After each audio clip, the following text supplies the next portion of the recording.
So, one thing is about personal liberty, personal right to choose, versus I decide what you can or can't do. Murder is not a comparable, because when you kill somebody like a full grown human, you're infringing on somebody else's liberty, right? Right. Here, again, we're talking about. I'll pull the graphic of the stages of the fetus. So who does that liberty belong to in the first place, and why is that liberty given to us?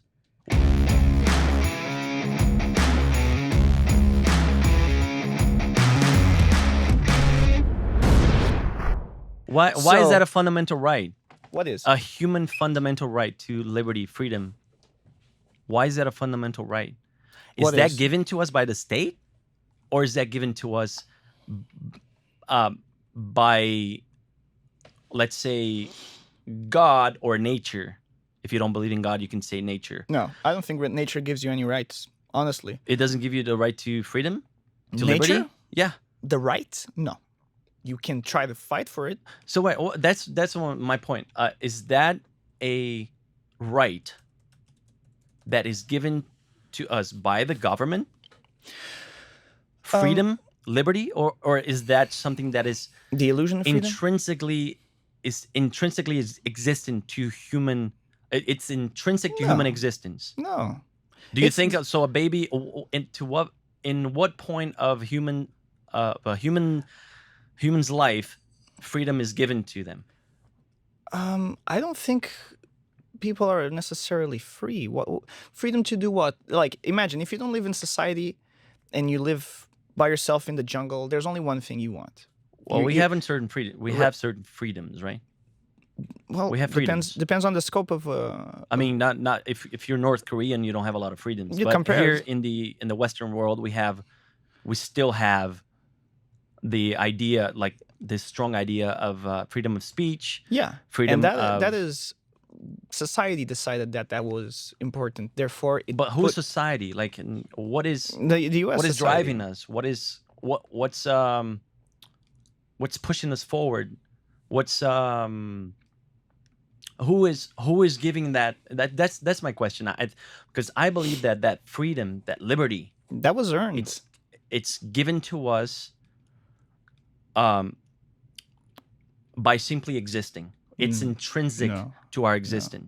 Be born anywhere in time before the 15th century, and tell me where I'm talking about the Western society. Doesn't matter. Like, there was a point in Western society, Judeo-Christian values. There was a point 15th century, 5 centuries ago, none of those things existed. Only with the Declaration of Independence and the Constitution of the United States, gave that to everybody. Yeah. So it's not natural. It was artificially written down in a piece of paper because some people that were very smart and illuminated decided that those things would be important because they dared imagine a world that was different from everything that had existed before. It was very progressive for the time. Because they understood that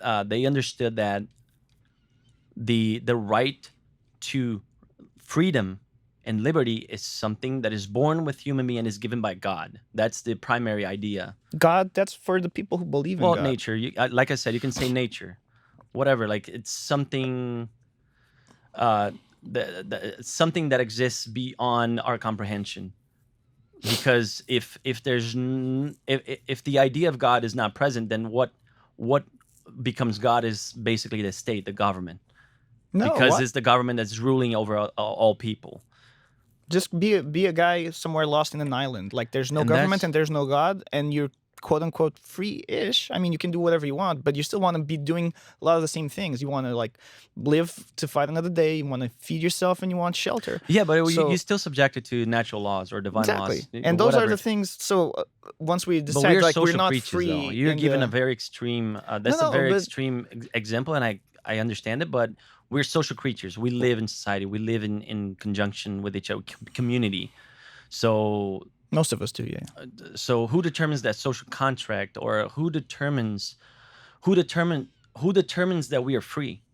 Who determines that you and I are free right now to be having this discourse? It's culture and laws. That's my answer. That's to it. That. Yeah. So as a culture, we have developed this way of living that allows for this freedom. Other cultures don't have that. and Some other historically, cultures, yeah.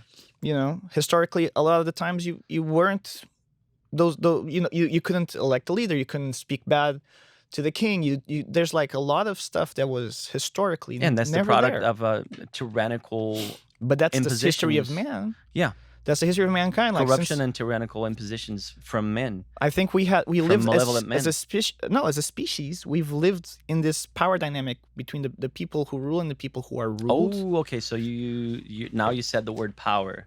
So you believe the let's say the social structure and the way we live is based in power only? Power?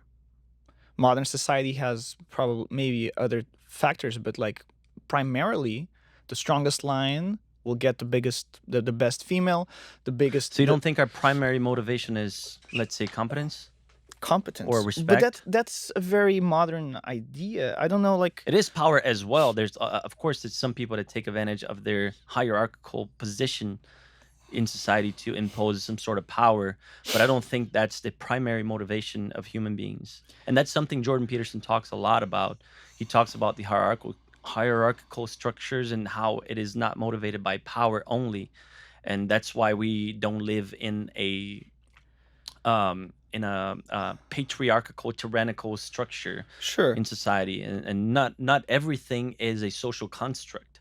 But There's I like to look at society, like not just focus on the past 10, 50, 100. I like to think of it more as a species. Where did we come from? right. What were our driving impulses?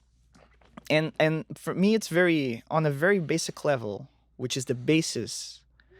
It's all about the perpetuation of life, perpetuation of the species. People live Life to make always finds babies, a way.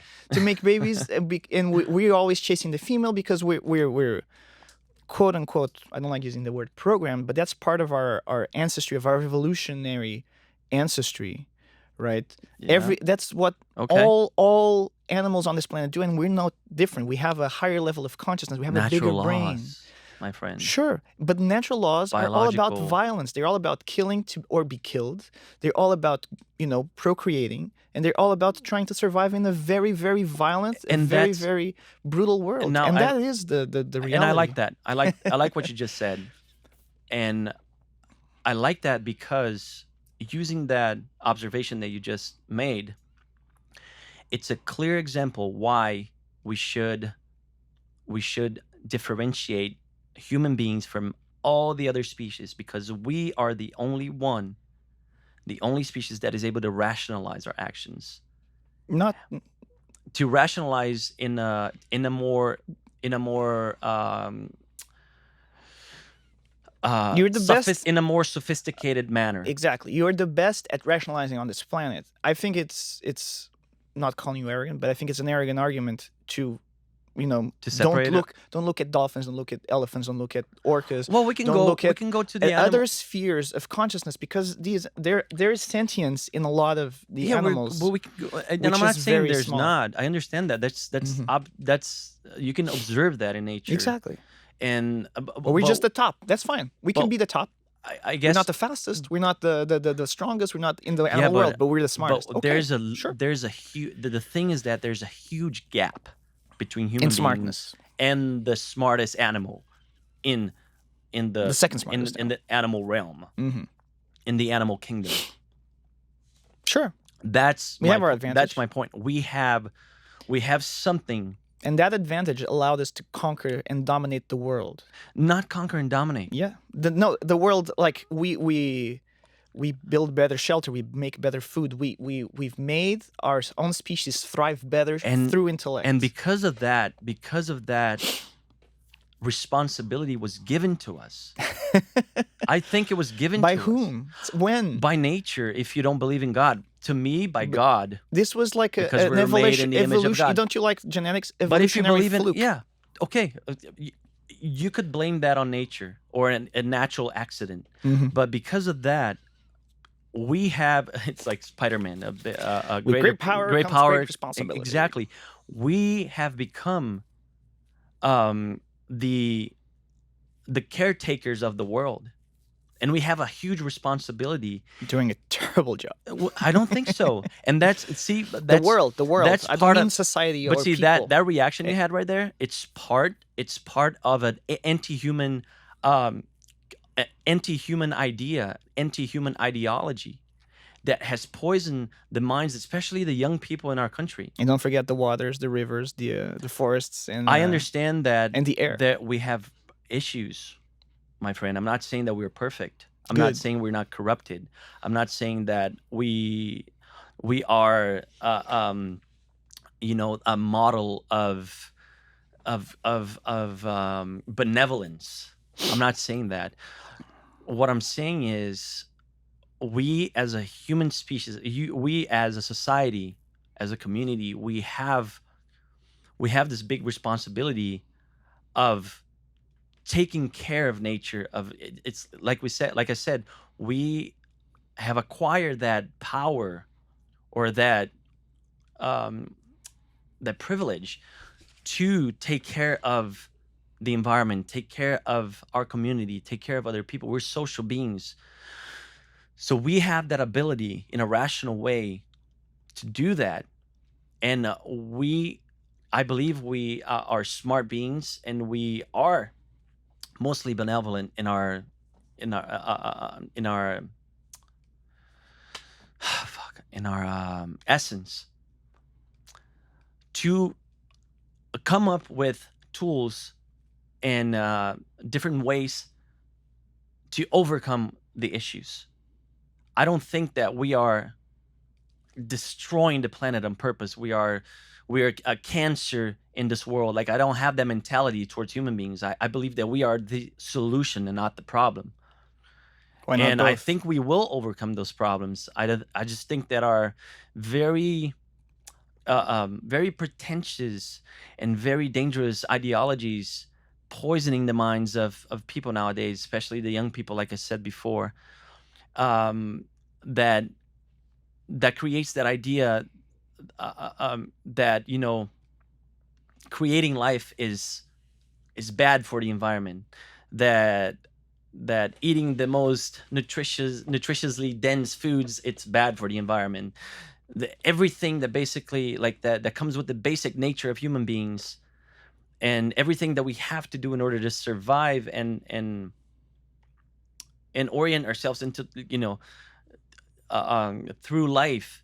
It's something that it's bad for everything around us, and I don't believe that for a second. Not even for a second. No, not for a second. Not even by the developing of an atomic bomb and like create all the poisoning that happens. Like, I already made my point that I don't believe that we are perfect, and we have issues, we have problems. but so And that that you should can at least observe give that. you. You can observe, and that's, I guess, it goes into a more spiritual realm, philosophical slash spiritual realm, or you can say, you can once again, blame it on nature. There's something that emerges. There's certain urges that emerge naturally, and they come with our existence, and it's not something that is socially construed, or something that is socially imposed. You can observe, in small children. You can observe it even sometimes in infants, the way they behave. There are observational studies that will show this proclivity to malevolence, or to negative behavior, or to malevolent behavior in little kids that have not had the chance yet to understand what a social construct is, or to observe an adult and reproduce what that adult is like, I'm talking about very, very like, small children. So that tells us something I don't about understand if human nature. That tells us something, that some people, they will be prone to have this proclivity towards malevolence. Hello everybody, and thank you for watching until the end. This has been Woke Wars, and I hope you liked our conversation. Don't forget to hit that like button and subscribe, and drop a comment down below. Tell us what you'd like to hear us talk about next. Also, check out some of our other episodes. We post every Wednesday, Friday, Saturday, and Sunday. We will see you on the next one.